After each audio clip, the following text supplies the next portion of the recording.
fit any asese ni din and your friend say mechanic na prophet kumichacha ma sesa me YouTube no ba bia me hwe bia ma change afro and maba too much gh hwe na prophet kumichacha me so me hwe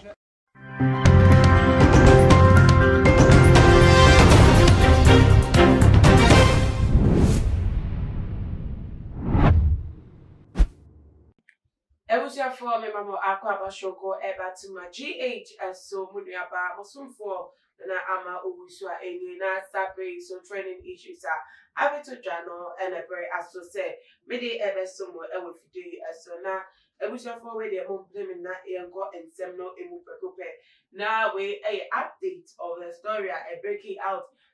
wo eye Odododiodio constituency no ebra te say to abano ewie the 7th of December enumere na ye kinkan abano e wo police station no ye ahomachina mu no gofo bi a wo mo etete abana yabo e wo mo police station wa koyi edema wo mo candidate a wo mo pena say member of parliament na wo mo hwe ni to be di nkunima nti enam so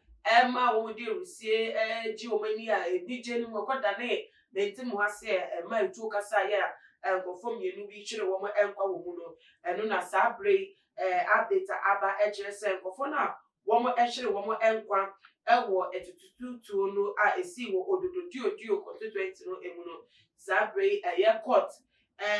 act na se amate se nkofo a ekochechi wo mu ya na yesu apolice force se wo mo ni mentem no wo bi no sisi ade emu 5 there womo ena sabe womo akojina kwota ye toto oma no ebitebisa wo nsem se ne beye ebehu se ensem mo di fo wo ma na se womo edibim na te se yesi no pi ewo ho no na mpeka ya ebra ensem no esi ye no nchemu kire ye se esi wo ebia eben ye ni lante vandapo no ena ye NDC candidate for member of parliament edema Odododiodio constituency no na yesi won na busia for hotel bi emu e wo saa bia no ho no na ho no so na emnante na no wo mo so o me NPP for wo mo support ni lante banaman na wo mo hwe ni so no be di nkunim e wo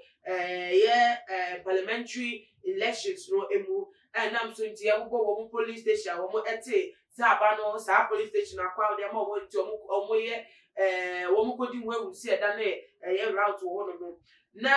emrante ne epom tuo no na wo mo efi NPP na so ma a police for eko ho no mo koche NDC candidate no ni lante vandapoy ene na emrante bia na wo mo eka no ho sabre na emrante no mo ka no ho no nia boma na tese ko 52 na police for ekochi wo mo asabre 52 no emu plus candidate ni no esi ade aka emu 5 wo mo ene regional court no na wo mo eko first hearing no ya grant wo mo ebela court ahese wo mesa abe appear e wo court on the 3rd of February 2021 at the Ometna Assembly so ebima omekoso edi assembly na wo mo ehu ya do tutu no eni de ntia what with a teche enam so emano etutu no na so ni nyemu no bra te se wo mo ekọ court no wo mo first hearing na wo mo epo ya wo mo epie no yes Sami Laye wo ye research assistant edi emani lante vandapoy what the two just said wo mo nipa de wo bi ye niwa na wo kura etuo empompo sukrapo no se ebra emetimu ase route no ekosa gofo no ye dede wo hodo mo de utiru kapo no mu ekofo ewo bi de nti se wo mo na abandi de ni aso mo sana se abambo fo ko de wo ni aso mo so abechi wo mu bi na mu bi ase do makotina court ni no no de tase se de but eni wo mutu mi so be ka se se ade emra na cheso mo kwan ye ti investigate o na wo mo kwan na asem no se wo mu di bema ye ti mi hwehwem ni ehu se no kresta no wo mu di for so ye hwehwem ni ehu na te se de emra na se fata bia ye ti mi adidi re nti wo mo kwan sa de but do kra wo mu pa ne se weapon bi se sa bre no mu bi ekretu wo sakoto ye de bi ni mo so mo de no mo to mo hotel ho mo ye Malaysia to so mo job ho na bibia amasa na say and wo ka focus on say nobody has fired a weapon. No member of the party was seen routing. I don't know what the party members for no Eddie Efri and Tokwame Tim was here course so Odododiodio constituency and now so my man Tim you know actually woman kano. The party members if mani here no I say NPP for and now woman do many to air course woman men say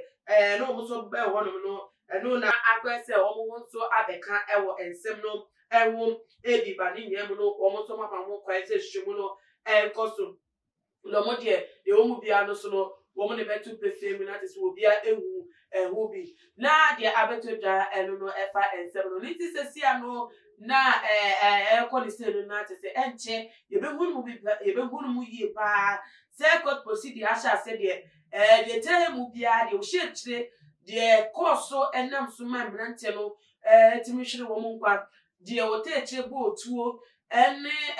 botaye ntia odina so edibo otuo ni nya no se court ashe proceed ase de ye hwe nim se ni nya ba beto dwa na tese bushafo ye hunu de course so pote pa ne ntia se we kire tese de si wo Odododiodio constituency ema ye nua no ebi hwere mo nkwa no ba be de na tese obi a ewu mu no bi because those say kwa mo fa so ewu ya na tese bi o mo kopie mo ko ni ja no mo twe ni kwa no na ense fata na se ni mu ne ensese nkasa no mo nya no ba owo ba aba ide na tese emra na afum yafum ewo nte no hu be nya se emra no edi atrete ne ebema womo a womo asre womo nkwale nti se court proceedings asha atade dia na Ghana for se womo mepo Ghana aban abaso se womo ahye egmedie we ase nti se yedi eni edi echere ye hwe de befuma ba bia no nti na mo hye ne so se yenso yenya pe ye de beso mo ewo ye video so nti mo mo dia na mo subscribe se mo subscribe ya na ebi mo suma ventwe fa ensem no wono mo mfa enso ye ewo ye comment section na ebi mo so no mo follow ye ewo ye Instagram and your Twitter handles at @𝑲iIIing_ Facebook @𝑲iIIing na there's a brand